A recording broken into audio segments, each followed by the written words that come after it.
ቴምር ሪል ስቴት ከ8 በላይ ሳይቶችን ጠንቅቅ አድርገን አስረክበን አሁን ደግሞ ሳር ቤት ቫቲካን ኤምባሲ አቅራቢያ ሊሴ ገብረ ማርያምና አዋሬ ላይ ከባለ 1 እስከ ባለ 3 መኝታ ቤቶችን በተለያዩ የካሬ አማራጮች እስከ 35% በሚደርስ ልዩ ቅናሽ ለጥቂት ቀናት ብቻ የሚቆዩ አፓርትመንቶችንና ሱቆችን ደግሞ በፒያሳና በቃሊቲ በገላን ከ500 ሺህ ብር ጀምሮ ቅድመ ክፍያ በመክፈል በ2.5 ሚሊዮን ብር ሙሉ ክፍያ ለሽያጭ አቅርበናል። ልብ ይበሉ ያለምንም ወለድ የግንባታ ዕቃ ጭማሪ በኢትዮጵያ ብር ብቻ ከፍለው የሚዋዋሉበት።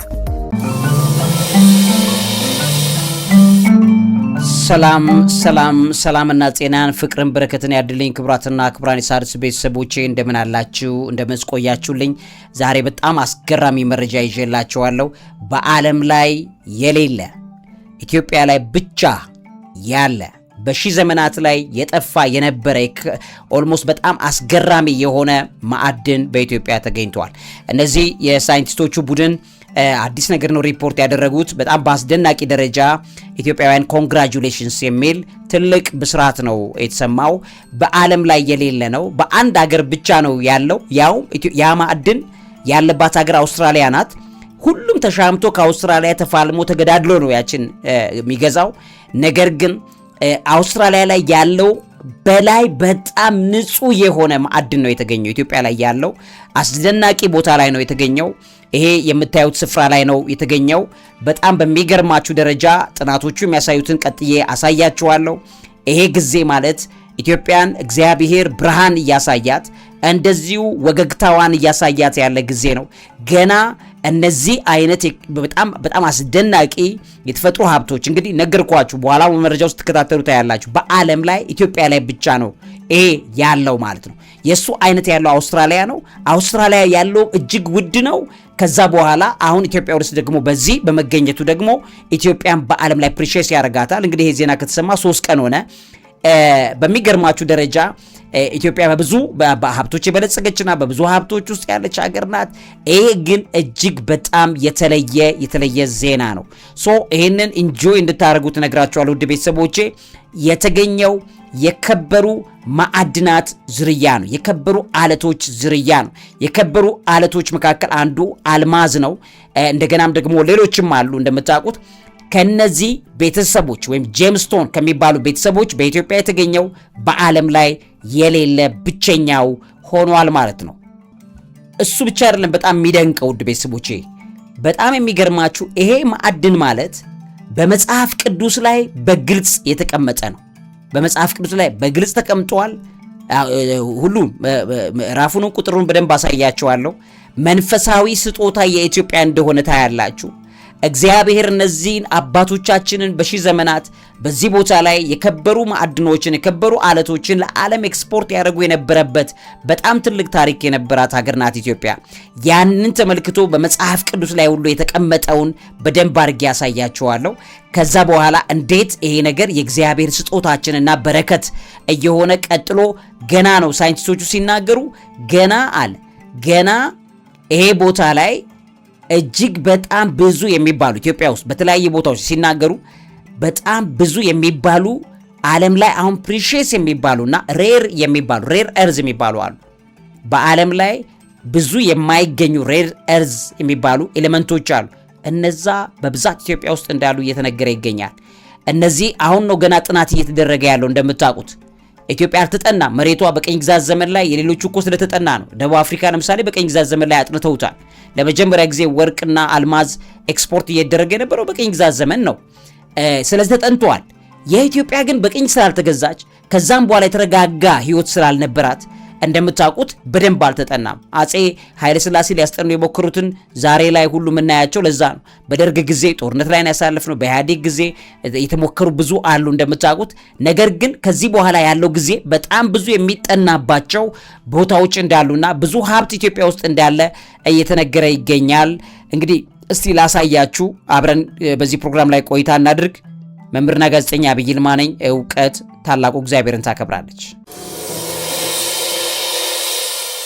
እንግዲህ ውድ ቤተሰቦቼ እንግዲህ እንደምታውቁት በኢትዮጵያ ታሪክ ላይ በከፍተኛ ደረጃ በመጽሐፍ ቅዱስም በቅዱሳን መዛግብቶችም ጭምር ኢትዮጵያ በከበሩ ማዕድኖች የምትታወቅ ሀገር ናት። በጣም ብዙዎቹ የከበሩ ድንጋዮች ዓለም ላይ በአሁኑ ሰዓት ላይ ፕሪሺየስ ነው የሚባሉት እነዚህ ጄምስቶንስ የሚባሉት እንግዲህ እንደምታውቁት በዓለማችን እዚህ ጋር የምታዩዋቸው የከበሩ አለቶች ድንጋዮች በዓለማችን በእጅጉ አሁን ባለበት ሁኔታ ላይ ውድ ሆነው የሚለበሱ በጣም ለብዙ ባለሀብቶች ብዙ መልቲ ቢሊዮነርስ ለግጀረስ ህይወት የሚኖሩ መንግስታት ባለስልጣናት እነዚህን በእጅጉ ነው የሚጠቀሟቸው። እንደምታውቁት በኢትዮጵያ ውስጥ እነዚህ አብዛኛዎቹ አሉ። ግን እዚህ ጋር አሁን ለምሳሌ እንደዚህ የከበሩ ድንጋዮች ተብለው የተቀመጡት መካከል እንግዲህ ዳያመንድ አንዱ ነው። እንደምታውቁት ራቢ የሚባለው ሳፋየር፣ ኤሜራልድስ እነዚህ በጣም ፕሪሺየስ የሚባሉት ናቸው። እጅግ ውድ የሚባሉት ናቸው። ሰሚ ፕሪሺየስ የሚባሉትም አሉ። እነዚህ እንደ ጋርኔት፣ ኦፓል አይነቶቹ እንግዲህ አኳማራይን የሚባሉት እንደ ቶፓዝ እንደ ቶርማላይን አይነቶች በጣም በጣም ውድ የሆኑትም አሉ። እንግዲህ አምበር፣ ኮራልስ የሚባሉ ፐርልስ የሚባሉ እነዚህ በጠቅላላ በጣም ውድ የሚባሉት የከበሩ ማዕድናት ናቸው። ከነዚህ አብዛኛው ኢትዮጵያ ውስጥ የትኞቹ ይገኛሉ ብላችሁ ማየት ይችላላችሁ። ኢትዮጵያ ኢዝ ሪች ኢን ጄምስቶን ነው የሚለው ጥናቶች እንደሚያሳዩት። በእነዚህ የከበሩ አለቶች ኢትዮጵያ እጅግ በጣም በጣም ባለሀብት ናት። ሞስት ፌመስ ፎር ሃይ ኳሊቲ ኦፓልስ፣ በተለይ በጣም ሃይ ኳሊቲ የሆኑ ኦፓሎች ነጭ፣ ጥቁር፣ ሳፋየር አይነቶቹ ማለት ነው። ከዛ ውጪ እንግዲህ አሎንግሳይድ ሲግኒፊካንት ዲፖዚት ኦፍ ኤሜራልድስ፣ ሳፋየር፣ ቶርማላይንስ፣ ጋርኔትስ እነዚህ በጣም አስገራሚ የሚባል መጠን በኢትዮጵያ ውስጥ እንዳሉ ይታወቃል። ሁሉንም ስታዩዋቸው ኦልሞስት ፕሪሺየስ የሚባሉት እጅግ ውድ የሚባሉት በጠቅላላ በኢትዮጵያ ውስጥ አሉ። ኦፓልን ጨምሮ ይሄ የቤሪል ግሩፖችን እንደ ኤሜራልድስ ሌሎችንም ጨምሮ በዓለም ላይ ሳፋየር እንደምታውቁት በሰሜኑ ኢትዮጵያ ክፍል ላይ በኦሮሚያ ደግሞ ወደ ቦረና አካባቢ ላይ በጣም ብዙ እነዚህ ይገኛሉ። አሁን በኢትዮጵያ የተገኘው በዓለማችን ከነዚህ የከበሩ ድንጋይ ዝርያዎች የጠፋ ጠቢቡ ሰለሞን ይጠቀመው የነበረ በመጽሐፍ ቅዱስ ላይም እንግዲህ የተቀመጡ በጣም ብዙ ታዋቂ የሚባሉ አሉ። እነዚህ ሌሎች ዓለማት ላይ በእጅጉ ሁሉንም አይተዋቸዋል፣ ነክተዋቸዋል። ነገር ግን አሁን ኢትዮጵያ ውስጥ የተገኘው በዓለም ላይ የሌለ ዝርያ ነው፣ ብቸኛ ነው። አሳያቸዋለሁ። በደንብ ታግሳችሁኝ ፕሮግራሙ እንድትከታተሉ ነግራቸዋለሁ። እነዚህ በጠቅላላ የሚታወቁ ናቸው። እንግዲህ በመጽሐፍ ቅዱስ ላይ እነዚህን ተመልክቶ በግልጽ በዮሐንስ ራእይ ላይ እንዳስቀመጠው በምዕራፍ 21 ከቁጥር 17 ላይ የሰማይቷን ኢየሩሳሌም ሲነግረን ቅጥሯን ለካ 141 ክንድ በሰው ልክ እርሱም በመላእክ ልክ ብሎ ያስቀመጠውና ቅጥሯም ከያሴጲድ የተሰራ ነበረ። ከተማይቱም ጥሩ ብርጭቆ የሚመስል ጥሩ ወርቅ ነበረች። የከተማይቱም ቅጥር መሰረት በከበረ ድንጋይ በጄምስቶኖች ሁሉ ነው ተጊጦ ነበረ። ፊተኛው መሰረት ያሴጲድ፣ ሁለተኛው ሰምፔር፣ ሶስተኛው ኬልቄዶን፣ አራተኛው መረግድ። እነዚህ ሁሉ ኢትዮጵያ ውስጥ አሉ። አምስተኛው ሰርዶንክስ፣ ስድስተኛው ሰርዲዮን፣ ሰባተኛው ክሪስቲሎቤ፣ ስምንተኛው ቢረሌ፣ ዘጠነኛው ወራውሬ፣ አስረኛው እያለ ይቀጥላል። ከዛ 12ቱም ደጆች 12 ዕንቁዎች ነበሩ። እያንዳንዱ ደጅ ዕንቁ ከአንድ ዕንቁ የተሰራ ነበረ። የከተማይቱም አደባባይ ጥሩ ብርጭቆ የሚመስል ጥሩ ወርቅ ነበረ። ይህንን ይገልጸዋል። እንግዲህ ይህንን ሁሉንም የሚገዛ ጌታ አምላክ በጉ መቅደሷ ናቸውና መቅደስ በእርሷ ዘንድ አላየሁም ብሎ ለከተማይቱም የእግዚአብሔር ክብር ስለሚያበራላት መብራቷ በጉ ራሱ ጌታችን ኢየሱስ ክርስቶስ ስለሆነ ፀሐይ ወይም ጨረቃ እንዲያበሩላት አያስፈልጓትም ብሎ ሰማያዊት ኢየሩሳሌም በሰማይ የምንኖረው በእነዚህ የከበሩ ድንጋዮች በተንቆጠቆጠ መልኩ እንደሆነ ጌታ እግዚአብሔር በደንብ አድርጎ ነግሮናል። ይህንንም በመጽሐፍ ቅዱስ ላይ ስታዩ ለምሳሌ በኦሪት ዘጸአት ምዕራፍ 28 ከቁጥር 14 ጀምሮ ይህንን በደንብ አድርጎ ጨምሮ ያስቀምጠዋል። የወርቅም ፈርጦች 2 ድሪዎች ከጥሩ ወርቅ ስራ እንደተጎነጎነም ገመድ አድርግ፣ የተጎነጎኑትንም ድሬዎች በፈርጦቹ ላይ አንጠልጥል ብሎ ይቀጥልና ከዛ ርዝመቱ ስንዝር ስፋቱም ስንዝር ሆኖ ትክክልና ድርብ ይሆናል። በ4 ተራ የሆነ የዕንቁ ፈርጥ አድርግበት፣ በፊተኛው ተራ ሰርዲዮን፣ ቶጳዚዮን፣ የሚያብረቀርቅ ዕንቁ እኚህ ሁሉ ኢትዮጵያ ውስጥ አሉ። ሁለተኛውም ተራ በሉር፣ ሰምፔር አለ አሁን ኢትዮጵያ ውስጥ አልማዝ። በሶስተኛ ተራ ያንክት፣ ኬልቄዶን፣ አሜቴስጢዮኖስ። በአራተኛውም ተራ ቤሬሌ፣ መረግድ፣ ኢያሰጴድ፣ በወርቅ ፈርጥ ይደረግ እያለ ጌታ እግዚአብሔር እንዴት አድርጎ ሊሰራው እንደሚችል ይህንን በተመለከተ እንግዲህ የተቀደሰውን ልብስ ለክብርና ለጌጥ እንዲሆን ለወንድም አሮን ስራለት ብሎ የመቅደስ አገልግሎቱን በተመለከተ በእንደዚህ እግዚአብሔር የሚወደው የተንቆጠቆጠ አልማዝና እንደዚህ የከበሩ ድንጋዮች ያሉበት ቦታ እንደሆነ በቅዱስ መጽሐፍ ላይ ነግሮናል። በተመሳሳይ ሁኔታ በትንቢተ ሕዝቅኤል ምዕራፍ 28 ከቁጥር 13 ላይ በእግዚአብሔር ገነት በኤደን ነበርህ። እንግዲህ ይሄ ሉሲፈር የሚባለው ከመጣሉ አስቀድሞ ምን ያህል ክብር እንደነበረው እዩ። የከበረ ዕንቁስ ሁሉ ይላል በኤደን ገነት ነበር። የከበረ ዕንቁስ ሁሉ ሰርዲዮን፣ ቶጳዚዮን፣ አልማዝ፣ ቤሬሌ፣ መረግድ፣ ኢያሰጴድ፣ ሰምፔር፣ በሉር፣ የሚያብረቀርቅ ዕንቁ ወርቅ ልብስ ነበረ ልብስህ ነበረ። በእነዚህ ነበር የሚያጌጠው። የከበሮና የእምቢልታ ሥራ በአንተ ዘንድ ነበረ። በተፈጠርክበት ቀን ተዘጋጅተው ነበረ። አንተ ልትጋርድ የተቀባ ኪሩብ ነበርክ። በተቀደሰው በእግዚአብሔር ተራራ ላይ አኖርኩህ። በእሳት ድንጋዮች መካከል ተመላለስህ። ከተፈጠርክበት ቀን ጀምረህ በደል እስኪገኝበት ድረስ በመንገድ ፍጹም ነበርክ እያለ ይቀጥልና እንዴት እንደተጣለ በደንብ አድርጎ እዚህ ላይ ያስቀምጠዋል። ግን ልብሱም እንደነበረው በአልማዝ በከበሩ አልማዞች የተንቆጠቆጠ እንደነበረ ይነግረናል። እነዚህ ሁሉ የተንቆጠቆጡ አልማዝና የከበሩ ድንጋዮች የኢትዮጵያ ሀብቶች መሆናቸውንም ጭምር ደግሞ መጽሐፍ ቅዱስ በደንብ አድርጎ ነግሮናል። ልብ በሉ ውድ ቤተሰቦቼ።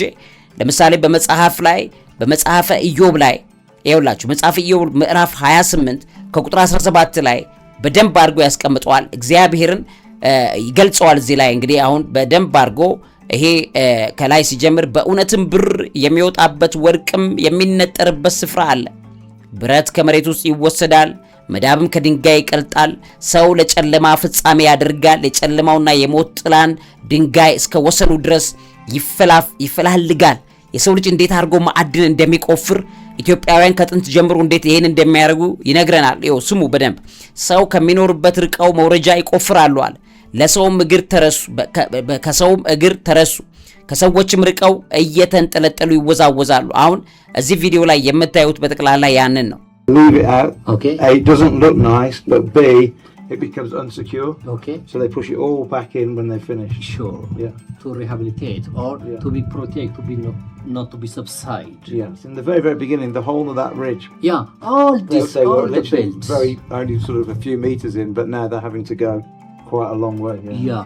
Because if you see this one, it's at the maximum just 1 meter. That means the thickness. Yeah. 1 meter. When you go deeply, the thickness becomes small. Wow. And they can go scraping. They make it just torch here, and they can be like this, and they can be taking. They can be taken out. Is the whole sim is only about 1 meter? 1 meter. አሁን ይኸውላችሁ ይሄ ቦታ ማለት አሁን በወሎ ውስጥ በጣም የከበረ ይሄ በዓለማችን የሌለው አይነት የከበረ ድንጋይ አይነት የተገኘበት ነው። ይሄንን በተመለከተ እንዴት አድርገው የኢትዮጵያ ሰዎች ይሄን ያደርጉ እንደነበረ በመጽሐፈ ኢዮብ ላይ ይሄን ይነግራል። ከዛ በኋላ ምን ይላል? ሰው ከሚኖርበት ርቀው መውረጃ ይቆፍራሉ፣ ከሰውም እግር ተረሱ፣ ከሰዎችም ርቀው እየተንጠለጠሉ ይወዛወዛሉ። እንጀራ ከምድር ውስጥ ይወጣል፣ በእሳትም እንደሚሆን ታችኛው ይገለበጣል። ድንጋይ የሴምፔር ስፍራ ነው፣ የወርቅም ድቃቄ ያለው። መንገዷ ጭልፊት አያውቀውም፣ የአሞራውን ዓይን አላየውም። የትዕቢት ልጆች አልረገጧትም፣ ደቦል አንበሳም አላለፈባትም። ሰው ወደ ቡላይ ድንጋይ እጁን ይዘረጋል፣ ተራራውንም ከመሰረቱ ይገለብጣል። ከድንጋይ ውስጥ መንዶልዶያ ይወቅራል፣ ዓይኑም ዕንቁን ሁሉ ታያለች። ይሲ እንዴት አድርጎ ቆፍሮ ዕንቁና አልማዝ እንደሚወጣ ከድሮ ጀምሮ ኢትዮጵያውያን ይሄ ባህል እንዳላቸው ይነግራቸዋል። ከዛ ወደ መጨረሻው ኢትዮጵያውያን ስለሚጠቅስ ነው። ከዛ ፈሳሹም እንዳይንጠባጠብ ይገድባል፣ የተሰወረውንም ነገር ወደ ብርሃን ያወጣል። ያኛውን አሁን እንዳይደረመስ አሁን ልጁ እዚህ ጋር እንደሚለው ነገር ግን ጥበብ የምትገኘው ወዴት ናት? የማስተዋል ስፍራ ወዴት ነው? ሰው መንገዷን አያውቅም፣ በሔዋን ምድር አትገኝም። ቀላይ በእኔ ውስጥ የለችም ይላል፣ ባህርም በእኔ ዘንድ የለችም ይላል። በጥበብ ምን ያህል ጥበብ የኢትዮጵያውያን እንደሆነ ታያለ። ያችን የእግዚአብሔር ጥበብ በቁፋሮ አልማዝ፣ እንቁ፣ ቶፓዚዮን የሰው ልጅ ፈልጎ ሊያገኝ ይችላል። እንቁንና ወርቅን ሊያገኝ ይችላል። ነገር ግን የእግዚአብሔርን ጥበብ እንዲህ ተቆፍራ የምትገኝ አይደለችም። እግዚአብሔር የሚሰጠን እንደሆነ እያነጻጸረ እዚህ ጋር የኢትዮጵያን ይነግራል። ከዛ እንዲህ ይላል፣ በምዝምዝ ወርቅ አትገኝም አለና ብርስ ስለ ዋጋዋ አይመዝንም። ጥበብ የእግዚአብሔርን ጥበብ ነው። ከዛ በኋላ እንዲህ ይላል፣ በኦፊር ወርቅ በከበረም መረግድና በሰምፔር አትገመትም። ወርቅና ብርጭቆ አይወዳድሯትም፣ በጥሩ ወርቅም ዕቃ አትለወጥም። ስለ ዛጎል እና ይውላችሁ ስለ ዛጎልና ስለ አልማዝ አይነገርም። የጥበብ ዋጋ ከቀይ እንቁ ይበልጣል አለና ቀጥሎ ምን አለ? የኢትዮጵያ ቶጳዚዮን አይተካከላትም፣ በጥሩም ወርቅ አትገመትም ብሎ ያስቀምጣል። እንግዲያስ ጥበብ ከወዴት ትመጣለች ብሎ ይጠይቃል። የማስተዋል ስፍራ ወዴት ነው? አያችሁ ኢትዮጵያ ስጦታ ተሰጥቷታል፣ ጥበብም ተሰጥቷታል። እንደገናም ደግሞ አልማዝ፣ ቶጳዚዮን፣ ሌላውን ሁሉ እግዚአብሔር አስተካክሎ የሰጣት ሀገር መሆኗን እዚህ ላይ ታያላችሁ። የኢትዮጵያ ቶጳዚዮን አይተካከላትም። የእግዚአብሔርን ጥበብ የኢትዮጵያ ቶጳዚዮን ምን ያህል ኤክስፔንሲቭ እንደነበረ፣ የከበሩ የኢትዮጵያ ድንጋዮች በጥንት ዘመን ላይ ምን ያህል ሪች እንደነበረ በደንብ ታያላችሁ፣ በደንብ ታስተውላላችሁ። ኢትዮጵያ በዛን ያክል መጠን በጣም ብዙ ሀብት የነበራት ናት። አሁን እዚህ ጋር ባለ ይሄ የመዝገበ ቃላት ላይ ቶጳዚዮንን ኢትዮጵያን ብሎ ያስቀምጧል። የኢትዮጵያ ቶጳዚዮን በመጽሐፍ ቅዱስ ላይ የተቀመጠውን ይሄ a precious gemstone mentioned in the Bible known for its beauty and value, it is often associated with the region of Ethiopia. በኢትዮጵያ ያለ ይህንን ሀብት በመጽሐፍ ቅዱስ ላይ ይጠቅሰዋል ይልና which was renowned in ancient times, በጥንት ዘመናት ላይ በጣም የከበረ ድንጋዮች ነበሩ። እነዚህ አልማዝ፣ እንቆጳዚዮን፣ የኢትዮጵያ ሳፋየር፣ ሌሎቹ በጠቅላላ የከበሩ በዓለም ላይ ኢትዮጵያን ያከበራት እንደነበረ ይነግራል። ከዛ ancient times for its wealth and resources including precious stones. The mention of topaz in the scripture highlights its significance and the esteem in which it was held. እንዴት በዛ ሲግኒፊካንስ ላይ ተጠብቆ የነበረ እንደሆነ በመጽሐፈ ኢዮብ ምዕራፍ 28 ቁጥር 9 ላይ በደንብ አድርጎ ይነግረናል። ማንም የኢትዮጵያ የእግዚአብሔር ጥበብ የኢትዮጵያ ቶጳዚዮን ምን ያህል ኤክስፔንሲቭ እንደነበረ፣ በወቅቱ የከበሩ የኢትዮጵያ ድንጋዮች በዓለም ላይ እንዴት ኤክስፔንሲቭ እንደነበሩ እነዚህን አነጻጽሮ የኢትዮጵያ ቶጳዚዮን እንኳን አይወዳደራትም ብሎ ያስቀመጠው ልብ በሉ የእግዚአብሔርን ጥበብ ነው። የእግዚአብሔር ጥበብ ኢንቪዚብል እንደሆነችና የሰው ልጅ እነዚህን ቶጳዚዮን ኢትዮጵያውያን እንዴት አድርገው ቆፍረው እንዳገኙ በደንብ አድርጎ ይነግራል። አሁን እዚህ ጋር ስታዩ በምን አይነት ተራራ በምን አይነት ሰንሰለት ውስጥ ሄደው ይሄንን ቆፈሩት ብላችሁ ትገረማላችሁ። ውድ ቤተሰቦቼ አሁን እያየው ነበረና ሉክ ተራራውን አሁን እዚህ ነው የተገኘው። ያ የከበረ አሁን ያልኳችሁ ማዕድን የተገኘው እዚህ ስፍራ ላይ ነው። አሁን በደንብ አድርጌ ልነግራችሁ ስለሆነ ነው። የእግዚአብሔር ጥበብ ምን ያህል ተገልጦ እንዴት እዚህ ቦታ ላይ እኔ አሁን እያሰብኩኝ እንዴት ማን ነግሯቸው ይሄ ሁሉ ተራራ ላይ እንግዲህ አሁን የተገኘው ይሄ በዓለም ላይ የተሰወረና የጠፋ የተባለው ይሄ የከበረ ድንጋይ ዝርያ በወሎ ነው የተገኘው። በወሎ ነው የተገኘው። የተገኘበት ስፍራ እዚህ አሁን የምታዩትበት ቦታ ነው። የሚገርማችሁ ተራራውን ኢንሰርክል ነው የተገኘው። ተራራውን በጠቅላላ በ1 ሜትር ከፍታ ተራራውን በጠቅላላ ምናልባትም ወደ ስንት ሺህ ሜትር ነው ያለው? ምናልባት ወደ 1000 ሜትር ሊጠጋ የሚችል ርዝመት ያለው በጣም ሰፊ ቦታ ላይ ነው የተገኘው። አሁን መረጃውን ላሳያችሁ ስለሆነ ነው። በእነዚህ ቦታ ላይ ይሄ ሰንሰለቱ ላይ ነው እንደዚህ ሄዶ ወገቡን በጠቅላላ የተራራውን ርዝመቶች በጠቅላላ ይዞት ነው የተቀመጠው ማለት ነው። ይሄ ለሺህ ዘመን በጠቢቡ ሰለሞን ጊዜ ላይ በጣም በአስገራሚ ሁኔታ ይሄ ኦፓል በእጅጉ የሚፈለግ የነበረ ነው። አሁን ይሄው ጎትቶ እዚህ ሲያወጣ ተመልከቱ። በቆፋሪዎች ነው በአርቲሳናልስ ነው የወጣው ባይዘው። አሁን ፎርማሊ የቁፋሮ ገንዘብ ተመድቦበት ምን ተብሎ ይሄን ነገር ፎርማሊ እየተሰራ አይደለም። ስለዚህ በአስደናቂ ሁኔታ በእነዚህ የማዕድን ቆፋሪዎች ነው የተገኘው። እንግዲህ በጣም በሚገርም ደረጃ መረጃዎቹን ስታዩ ትደነቃላችሁ ውድ ቤተሰቦቼ። እንግዲህ ክቡራትና ክቡራን የሣድስ ቤተሰቦቼ የዓለም አቀፍ ሚዲያዎች በጠቅላላ ይሄን ብለው ነው የዘገቡ ያሉት። ለምሳሌ earth.com በጣም ታዋቂ ዓለም አቀፍ የእንደዚህ አይነት ነገሮች ላይ እየተከታተለ የሚዘግብ መጽሔት ነው። ዶክተር ጆርዳን ጆሴፍ ይሄንን ለearth.com በጣም በሚገርም ደረጃ ተንትኖ አስቀምጦታል። Villagers find a deposit of pure black opal in artisanal tunnels. በእነዚህ በማዕድን ቆፋሪዎች በባለሙያዎች እጅ ነው የተገኘው። የሚገርማችሁ በጣም ብዙዎቹ ሚዲያዎች ያንን እየዘገቡ ነው ያሉት። እዚህ ጋር እንደምታዩት ኦልሞስት ዘገባዎቹ በየቦታው ላይ ናቸው። ለምሳሌ the land of origin geological expedition to Ethiopia በሚል የወጣ መጽሐፍ አለ። እዛ ላይም ኦልሞስት የመጽሔት ነው፣ እዛ ላይም ታትሟል። እንደገና እዚህ ጋር ማየት ይችላላችሁ። ምን ይላል ይሄ?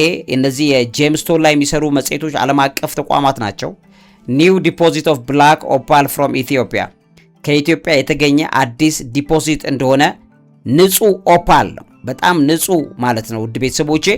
ይሄም ሰሞኑን የዘገበው ምን ይላል እንግዲህ እዚህ ጋር ማየት ይችላላችሁ። 30 of December 2025 ላይ ነው የተዘገበው። በጣም በአስደናቂ ሁኔታ villagers find a deposit of pure black opal in artisanal tunnel። ንጹህ ብላክ ኦፓል ነው ያገኙት በኢትዮጵያ ውስጥ ማለት ነው። የሚገርማችሁ እዚህ ጋር መመልከት ይችላላችሁ። እንደዚህ አይነት ፒውር ብላክ ኦፓል ነው የተገኘው። በዓለማችን ላይ ይሄ ፒውር ብላክ ኦፓል የለም ውድ ቤተሰቦች፣ የለም። እንግዲህ እዚህ ጋር እንደምታዩት ፒውር ብላክ ኦፓል ንጹህ የሆነ ጥቁር ኦፓል is rare and highly valued variety of opal known for its dark body tone። እዚህ ጋር እንዳያችሁት ዳርክ ጥቁር የሆነ ባዲ ቶን ያለው እዚህ ጋር አይታችሁታል። ይሄንን ከዛ በኋላ ምንድነው highly valued ነው። በጣም የከበረና እጅግ ውድ ዋጋ የሚሸጥ ነው። from dark gray to jet black የሆነ ዳርክ ግሬ የሚመስልና ጄት ብላክ የሆነ ቅድም ያያችሁት አይነት ጠቆር ያለ ባህሪ ያሳየው ነው። that makes its vibrant play of color ሂው አይነት ውስጡ ያሳያል። bright and intensity ያለው እንደምታዩት።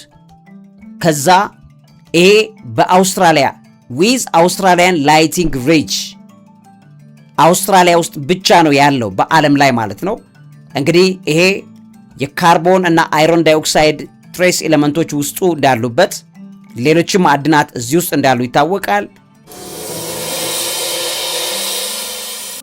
እና ይሄ ሶርስ ይለዋል እዚህ ጋር አይውላችሁ ብላክ ፒውሩ አሁን ነገርኳችሁ። ብላክ ኦፓል የሚባለው ጥቁር ኦፓል ይሄ እንዳልኳችሁ ሶርሱ አንደኛው የት ነው አለ? ላይቲንግ ሪጅ የሚባለው አውስትራሊያ ውስጥ but also in places like Ethiopia በኢትዮጵያም ይሄ መልሶ እንደተገኘ ታይቷል። የኢትዮጵያው ግን ምንድነው? ፒውር ነው። ፒውር ብላክ ኦፓል ነው። እጅግ በጣም ንጹህ የሆነ ብላክ ኦፓል ነው። አስደናቂ መልክ ነው ያለው እና በዓለም ብቸኛው ነው የተሰወረና የጠፋ። በተለያዩ መዛግብቶች በጥንታዊ መዛግብቶች ላይ የጥንት አባቶች የከበረውን የጥንት ነገስታት ይሄ የከበረውን ጥቁር ብላክ ኦፓል ፒውሩን ይጠቀሙ እንደነበረ፣ ነገር ግን በታሪክ ነው እንጂ ተጽፎ ያለው በምንም እንደሌለ ይታወቃል። ይሄ በጥንት ግሪኮች ኩዊን ኦፍ ጄምስ ይሉታል። የጄምስቶኖች ንጉስ ይሉታል በግሪኮች ማለት ነው። ኤንሸንት ግሪክ እዚህ ጋር እንደምታዩት ኩዊን ኦፍ ጄምስ የከበሩት አለቶች ሁሉ ምንድነዋል? ድንጋዮች ሁሉ ንግስት የሆነች ኤንሸንት ግሪኮች ይሄን ጠቅሷል። remains one of the most sought after gemstone for jewelry እና በጣም አስደናቂ መልክ ያለው በዓለማችን የጠፋ ጥንት ይጠቀሙበት የነበረ የኦፓሎች የጄምስቶኖች የከበሩ ድንጋዮች ሁሉ እናት የሚባለው በኢትዮጵያ ተገኝቷል ማለት ነው። ይሄ በጣም የሚያስደንቅ ነገር ነው። ይሄን በተመለከተ መረጃዎቹ ሲያሳዩ በጣም በብዙ መልኩ የምታሰላስሏቸው ነገሮች አሉ። እንግዲህ በሰሜን ኢትዮጵያ ቦታ ላይ ነው በወሎ የሚገኝ የመንደሩ ነዋሪዎች ከባህር ጠለሉ በላይ 9800 ጫማ የሚጠጋ የበለጸገ ተፈጥሯዊ ጥቁር ኦፓል ክምችት ነው እንዳገኙ እየተነገረ ያለው። እነዚህ ከ2013 ጀምሮ